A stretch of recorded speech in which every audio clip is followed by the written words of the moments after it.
8th March, often celebrated as Women's Day. On this particular day, we discuss about women's strength and women's power. But why this particular day has been chosen to discuss about women's strength and power, where women has been performing their strength, doing struggles every day. Each and every day, they are going through a lot of hurdles to make a life. Today, we are not here to discuss about this.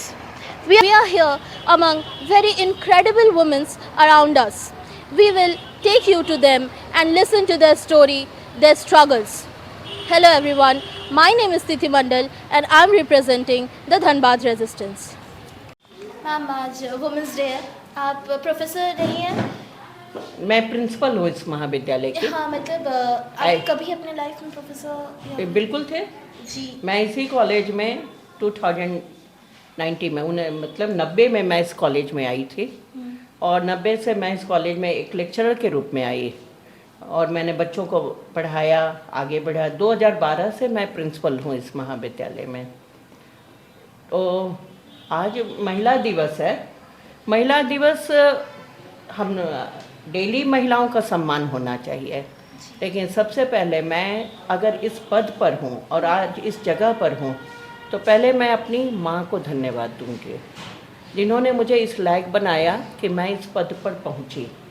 और उसके बाद मैं एक खुद भी तो माँ हूँ, तो मेरी सास जिन्होंने मुझे यहाँ तक पहुँचने में मेरी मदद की, पढ़ाई लिखाई। क्योंकि हमारी जब शादी हुई थी तो हम सिर्फ डिग्री के स्टूडेंट थे और डिग्री के स्टूडेंट को इतनी नहीं होती कि उसे क्या बनना है, क्या करना है। इंटर पास करके डिग्री में गए और पढ़ाई के सिलसिले में हमारे 2 बच्चे हैं, मेरे 2 बच्चे भी थे उस समय से आ गए जब तक मैं पीजी की।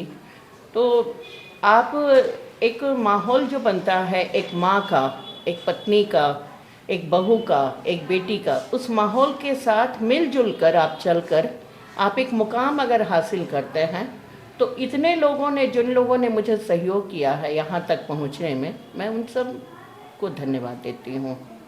ये एक महिला को सम्मान करने का अगर प्रक्रिया चली है तो विश्व में इतनी महिलाएं हैं। हम महिलाओं का सम्मान सिर्फ जो उच्च पद पर है उनसे नहीं, निम्न पद से जो लोग काम करते हैं। हमारे यहाँ जैसे सम्मान मेरे महाविद्यालय में मैंने अपने 2 स्वीपर को सम्मानित किया है, अपनी एक कर्मचारी को सम्मान किया है। क्योंकि एक महाविद्यालय में अगर सरस्वती का वास है तो सबसे पहले हमारे सफाई कर्मचारी आते हैं। अगर वो महाविद्यालय को साफ न रखें तो महाविद्यालय या कोई भी जगह आप जहाँ ऑफिस है, जितने भी जगह है, वहाँ का अगर कर्मचारी उस व्यवस्था को पहले बनाता है तभी कोई ऑफिसर बैठकर, चाहे कोई भी पदाधिकारी हो, उस पर बैठकर काम कर पाता है। तो ये हमारी महिला सम्मान में सबसे पहला आता है। फिर हम इन चीज़ों से आगे बढ़ते हैं। मैं अपने बच्चों को, जब मैं लेक्चरर से लेकर मैं आज तक प्रिंसिपल हूँ, तब भी मैं क्लास लेती हूँ, तो मैं बच्चों को ज़रूर ये कहती हूँ कि तुम हमारी धरोहर हो। मैं जो तुम्हें सिखाती हूँ, तुमको जो देती हूँ, वो तुम अडॉप्ट करते हो नेक्स्ट जनरेशन के लिए। तो अपने आप को इतना स्ट्रांग करो कि तुम कहीं भी विचलित ना हो, क्योंकि हर जगह विचलित करने के लोग हैं, आपको डाइवर्ट करने वाले लोग हैं, लेकिन आपको डाइवर्ट होना नहीं है। अपना मुकाम जो आप सोचिए उस मुकाम पर ज़रूर पहुँचिए। मेरे फादर, जैसे मैं अगर माँ को मैं मानती हूँ कि उसने मुझे यहाँ तक पहुँचाने में मेरी मदद की है, तो मेरे फादर को मैं मानती हूँ कि वो मेरे लिए गाइड, फिलॉसफर और गुरु थे। और उन्होंने कहा था, एक लाइन उनकी कही हुई बातें हम अपने सभी भाई बहन इसको फॉलो करते हैं कि जीवन रथ में आशाओं को बांध लो, साधना की बागडोर मजबूत कर लो, मंजिल स्वयं चल कर आएगी। और आप इस मकाम पर पहुंचने के लिए आपको जितने भी हर्डल हो उन सब को पार करना पड़ता है। क्योंकि मेरा ऐसा मानना है कि महिलाओं को, जब वो एक बेटी है, एक बहू है, एक माँ है, हर्डल आना ही है। और इस चीज़ से वो घबरा जाए कि बाप रे बाप, इतनी परेशानी है, मैं कैसे पहुंचूंगी। तो ये आप में एक जोश होना चाहिए, एक उमंग होना चाहिए कि मुझे मुकाम पहुंचना है। तो इस पहुंच पर ही आपकी सफलता है और इस सफलता के साथ आप आगे बढ़ते हैं। बहुत खूबसूरत लाइन। धन्यवाद। धन्यवाद। लाइक टीचर है यहाँ पे, प्रोफेसर है। हाँ, मैं बीएड में असिस्टेंट प्रोफेसर हूँ, नूतन हाँ। मिश्रा। आप कितने साल से मतलब More than 10 years. More than 10 years you are practicing this as a professor. As a professor. आप बहुत कुछ फेस किए होंगे अपने लाइफ में, मतलब बिकॉज यू हाँ, आर अ बिल्कुल, वुमेन। बिल्कुल। बहुत कुछ ऐसा हाउस हाँ, यहाँ तक का सफ़र आसान नहीं रहा है। जैसे हर महिलाओं के साथ होता है, शायद ही कुछ लोग ऐसे हैं जो जिनको स्ट्रगल नहीं करना पड़ता है, बट हाँ, एक स्ट्रगल है, रहता है सबके लाइफ में। तो मेरे लाइफ में भी था, और उन सारे स्ट्रगल को पार करके यहाँ तक पहुँची, और जिसमें बहुत सपोर्ट मेरे फैमिली का, फ्रेंड्स का, टीचर्स का रहता है, और अभी कलीग का है यहाँ पर। जो महिलाएं आपको आज देखेंगी, आप उनको कैसे इंस्पायर करना चाहेंगे? जैसे आप अपने आसपास जो नेगेटिविटी है ना, उसको हटाइए। सबसे ज़रूरी वो है, क्योंकि आप नेगेटिविटी के आसपास रहेंगे, आप खुद नेगेटिव हो जाएंगे। तो अपने आप को अगर आगे बढ़ाना है तो अपने आप को पॉजिटिव एनवायरनमेंट में रखिए, पॉजिटिव लोगों के साथ रहिए, और सबसे बड़ी बात, अपने अंदर पॉजिटिविटी लाइए। तो वो जब तक आप अपने अंदर पॉजिटिविटी नहीं लाएंगे, आपके अंदर वो जज्बा नहीं आएगा, वो उत्साह नहीं आएगा, वो एनर्जी नहीं आएगी। तो ये सबसे इम्पॉर्टेंट है कि आप अपने आप को पॉजिटिव दिखाएं, और जो भी नेगेटिव चीज़ें हैं उसको एज अ इंस्पिरेशन लें। इंस्पिरेशन जो होता है, या उसको कभी भी मैंने गलत वे में ना ले, उसको पॉजिटिवली ले, उसको अपना मोटो बनाए कि हमको इस नेगेटिविटी से आगे बढ़ना है, और पॉजिटिव होना है, और सफल होना है।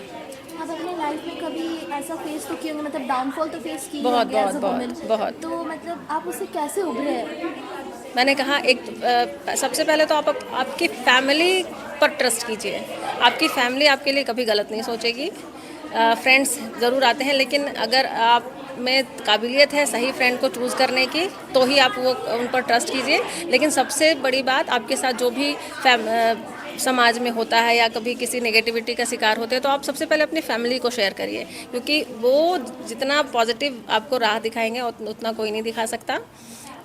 और अपने आप को स्ट्रॉन्ग कीजिए, नेगेटिविटी से बाहर आइए, अपने आप को इनकरेज कीजिए कि आपको कुछ अचीव करना है। किसी भी इधर उधर की बातों में ध्यान मत दीजिए, और डेफिनेटली आप you will succeed one day. Ma'am, आप बार बार बोल रहे फैमिली पे ट्रस्ट कीजिए। हाँ, बिल्कुल। आप लकी थे कि आपकी फैमिली, आप उसमें सबकी फैमिली supporting होती, family सबकी फैमिली होती है, But नहीं, बशर्ते मतलब बहुत सारी फैमिलीज होते हैं जो गर्ल्स को लाइक सप्रेस करके रखना चाहते हैं अभी भी, इसी वक्त भी, नहीं, कि बाहर नहीं भेजना या फिर वही वो एक यही मैंने कहा ना कि ये काम आपका है कि आप कैसे उस चीज़ को पॉजिटिवली सोसाइटी में लेकर आते हैं, कि आप समाज में जो संघर्ष कर आ रही हैं, आप उसको कैसे पॉजिटिवली प्रेजेंट करते हैं। तो आपको चौथा स्तंभ कहा गया है, मीडिया को अगर चौथा स्तंभ कहा गया है, तो आपके ऊपर भी ये बहुत बड़ी जिम्मेदारी बनती है कि आप सोसाइटी के उस नेगेटिविटी को दूर करें। Thank you. Thank you. Ma'am, आप कब से यहाँ पे प्रोफेसर है SSLNT में? SSLNT में मेरा 15 साल हो गया। 15 ईयर्स। ओके। आप कौन से सब्जेक्ट के प्रोफेसर हैं? मैं पॉलिटिकल साइंस की हूँ। Political science. तो लाइक पॉलिटिकल साइंस आप पढ़ते पढ़ते तो मतलब ऐसा बहुत जगह आया होगा जहाँ पे आप वुमेंस के रूल्स रेगुलेशन एंड बहुत सेफ्टी मेजर्स, या फिर ऐसा बहुत कुछ सुनेंगे जहाँ पे पॉलिटिक्स या फिर पॉलिटिशियंस का राय होता है बहुत। कभी आप मतलब उसको जज किए कि ये नहीं होना चाहिए? हाँ, ये जैसे कि हम लोग ये कॉन्स्टिट्यूशन के बारे में पढ़ाते हैं, तो उसके अंदर फंडामेंटल राइट्स और ड्यूटीज़ और डायरेक्टिव प्रिंसिपल के बारे में पढ़ाते हैं, तो उसमें बोला जाता है कि इक्वल पे for the equal wages, but everywhere we see that the women are every time they are given less money as compared to men। तो वहाँ पे हम लोग बोलते हैं कि बोला तो बहुत कुछ जाता है, लेकिन असली में देखा जाए तो बहुत, हाँ, वैसा होता नहीं है। लेकिन अभी न्यू जनरेशन है, और कॉन्स्टिट्यूशन में अब हम महिलाओं को इतना सारा भागीदारी मिली, और 33% उन लोग का रिजर्वेशन भी हो गया, तो उस वजह से लगता है कि इस के प्रति अब ज़्यादा जागरूकता आएगी। लेकिन पेन और पेपर्स में तो थोड़ा डिफरेंस होता ही है। बस इक्वल राइट्स के बारे में बोला गया है, वुमेन और मेंस को इक्वल राइट्स, और वो जो फेमिनिज्म वर्ड जो यूज़ होता है, लाइक बहुत जन फेमिनिज्म को बहुत गलत तरीके से लेते हैं। आपके हिसाब से फेमिनिज्म क्या होना चाहिए?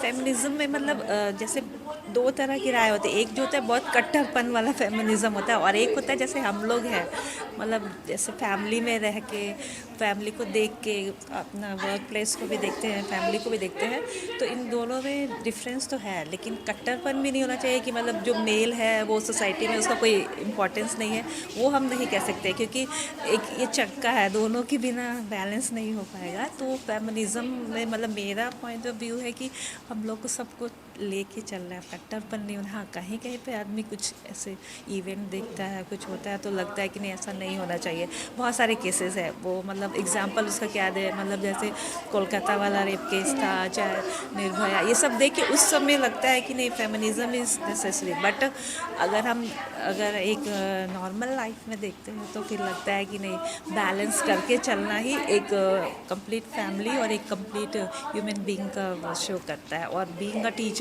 तो हम लोग को सब बैलेंस करना पड़ता है। स्टूडेंट, और बहुत सारे ऐसे स्टूडेंट भी होते हैं एवरेज, एक बहुत डल भी होता है, तो we use to take all of them, और उसके बाद उनको नीचे से उठा करके फिर हम ऊपर लाते हैं और उनको हेल्प करते हैं कि तुमको कहाँ प्रॉब्लम है ना, मेरे से तुम बुक्स ले जाओ, पढ़ो, लेकिन आकर के क्लास करो। वीक में 6 दिन नहीं आ सकते तो एटलीस्ट 2 दिन भी आओ और अपना अटेंडेंस बनाओ। जहाँ तक हो हम लोग हेल्प करने के लिए तैयार है। तो फेमिनिज्म का 2 रूप होता है मेरे मतलब व्यू में।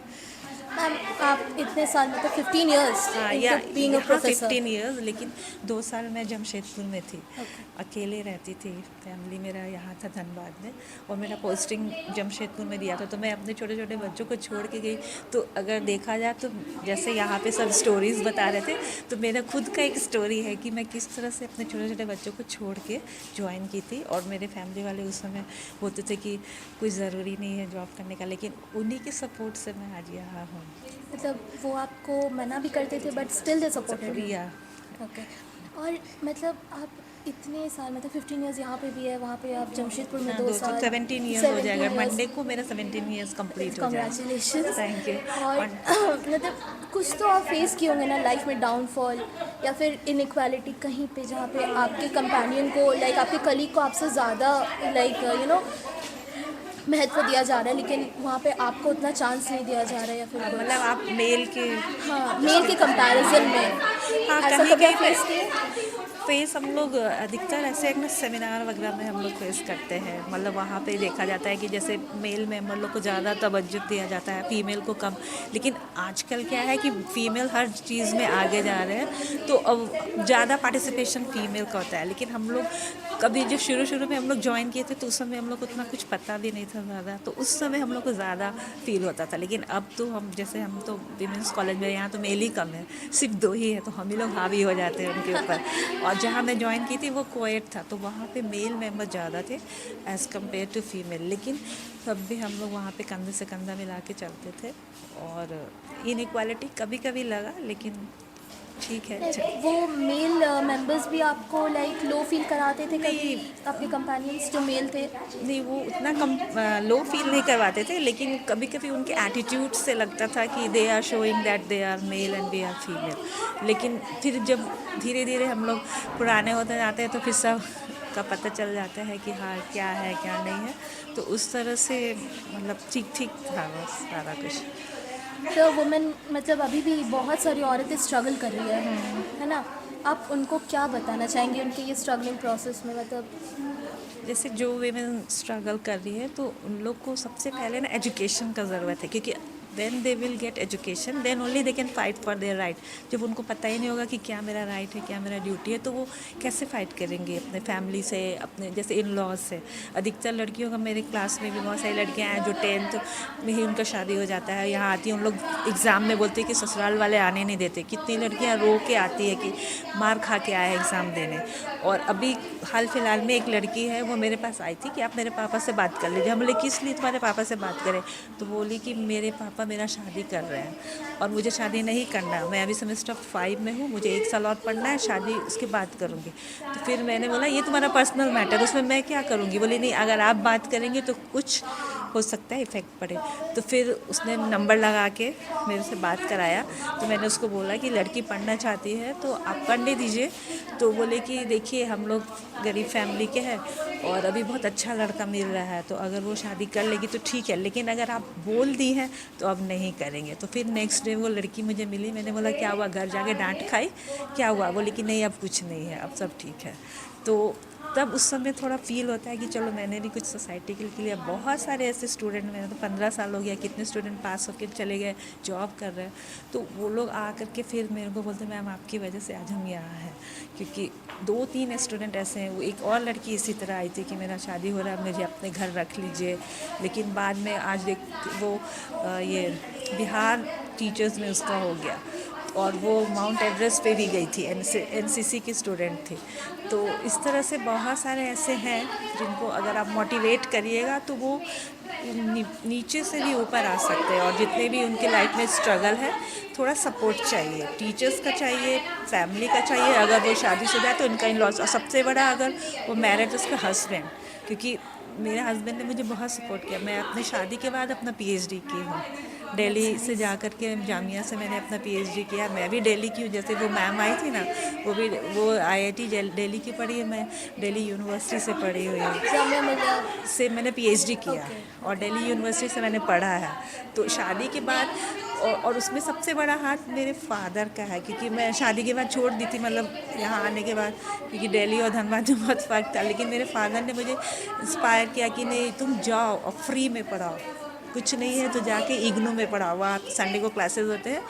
और फिर मैंने स्कूल में ट्राई किया, फिर 2 साल स्कूल में पढ़ा के फिर ये जेपीएससी वाला भरा, फिर मेरा फर्स्ट अटैम्प्ट नहीं हो गया। तो आज मतलब अगर ऐसा देखा जाए मेरा मतलब जॉब का जर्नी, तो मेरा अब 20 ईयर्स होने जा रहा है, लेकिन कॉलेज में 17 ईयर्स और 3 years I was in school, और छोटे छोटे बच्चों को मैं पढ़ाती थी। और फिर वहीं से फिर थोड़ा इंस्पिरेशन मिला कि नहीं हम लोग को कुछ करना चाहिए, क्योंकि मेरी बेटी भी है, वो भी अभी जॉब कर रही है और उसने भी वो बीटेक किया है, अब वो उसमें काम कर रही है।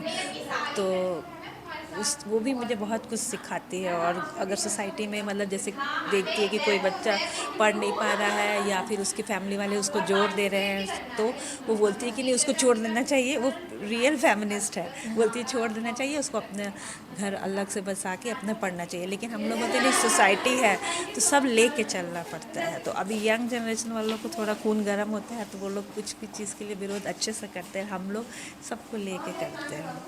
Thank you so much, ma'am. Congratulations.